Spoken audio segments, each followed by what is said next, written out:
Let's replace the rear brake pads on a Jeep Grand Cherokee at home by yourself for less than $100. Hand tool wise, we need a couple things: torque wrench, some pliers with some sort of protection on the end because we're going to use that to crimp the brake line. I like to have a variety of ratchets, but honestly a 3/8 flex head is really nice for this job. Some sockets, 22 millimeter for the lug nuts, 18 millimeter for the caliper mounting bolts, and then 7 millimeter hex for the slide pins, wire brush, brake compression tool. You can also use a C-clamp. I like a little pocket screwdriver. And then personally, I also like to bleed the brakes a little bit. So a 10 millimeter is helpful, at least for the rears. The front, fun fact, are 11. That's really ridiculous that Jeep made it that way. And then I also have some other 7 millimeters just in case that hex socket doesn't work out for you. So that's it for the tools. Product-wise, none of these are sponsored, but they're just what I used. Some brake fluid. Check your cap. It'll tell you. You can use either .3 or 4, at least for mine Jeep. Some PB Blaster in case there's some tough bolts. Brake cleaner, because obviously we're going to do some cleaning. Lubricant for the brakes. If you buy these brake pads, they'll be linked below. Zero sponsorship. They actually include some grease, so that will save you some from having to buy this thing. It was like, I think, 10, 15 bucks. And obviously, unless I'm going to be doing brakes for a long time, I won't really use that. And then some silicone paste for the guide pins. You also need a floor jack, jack stands, and wheel chocks. Not in every homeowner's toolkit. I would strongly suggest, even if it's just a cheap one, corded impact gun to really just make this job so much quicker. We'll start by adding our wheel chocks to the front tires. I'm just going to show you the one side since the process is the same on both. Always replace the pads in pairs.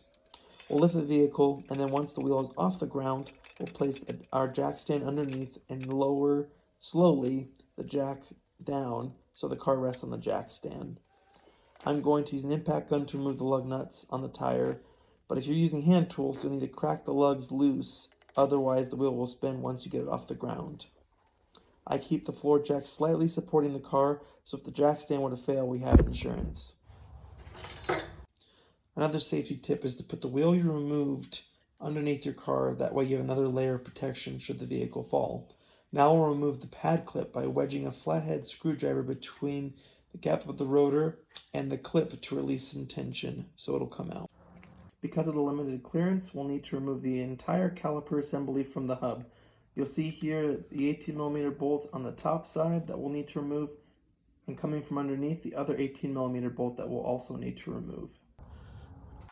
Start by just cracking one bolt loose. That way we can loosen the other one as well. We'll then proceed to removing both bolts completely and then resting the caliper on something so there isn't tension on the brake line, like this bucket.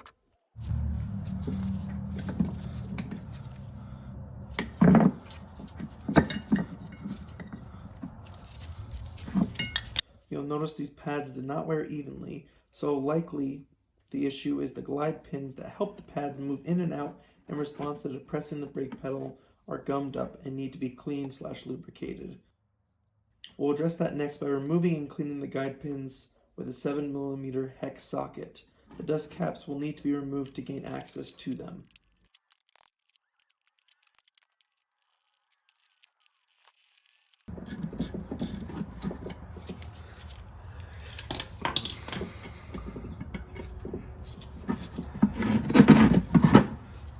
These glide pins can be a little stuck, so you may want to even crack these loose while the caliper is still mounted onto the hub, but as you see, it can be done with it off. Now to clean everything, including the glide pins, holes, and caliper piston with brake clean, so that they'll have the best possibility of functioning smoothly. Once clean, we'll add a healthy amount of silicone grease to the pins and move them around within their holes to lubricate the area. Everything I use in the video will be linked below. This tip actually comes from Eric the Car Guy, and I found it very beneficial. You could just compress the caliper piston back in, but instead of just pushing back in that old fluid, we'll clamp the brake line with our pliers, remove the dust cap from the bleeder so we can flush the line as we push in the piston.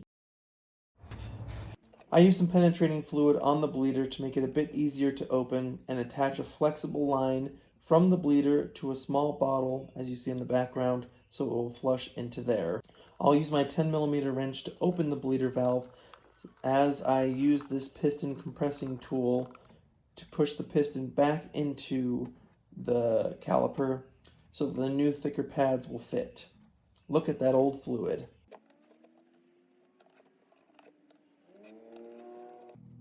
We'll close the bleeder once the piston bottoms out and remove the pliers from the brake line. Now a final clean in preparation for the reinstallation.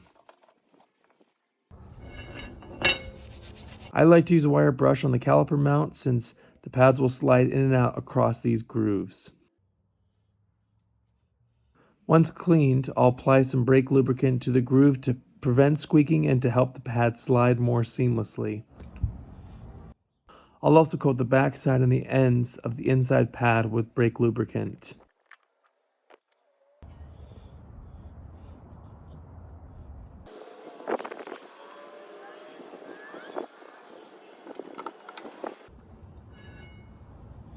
Now with the pads in place, I'll slide on the mounting bracket.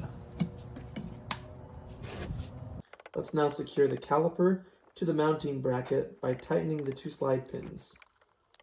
The clearance is too tight to torque the bottom bolts with the caliper on, so now would be a good time to torque them to spec.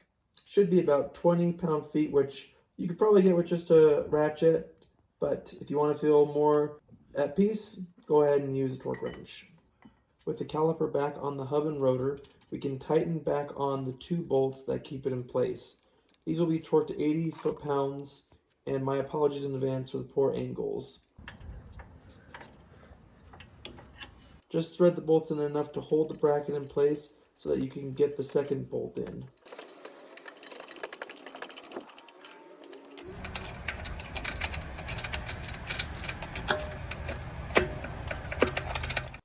With both bolts in, let's snug them both up. And now torque them to spec.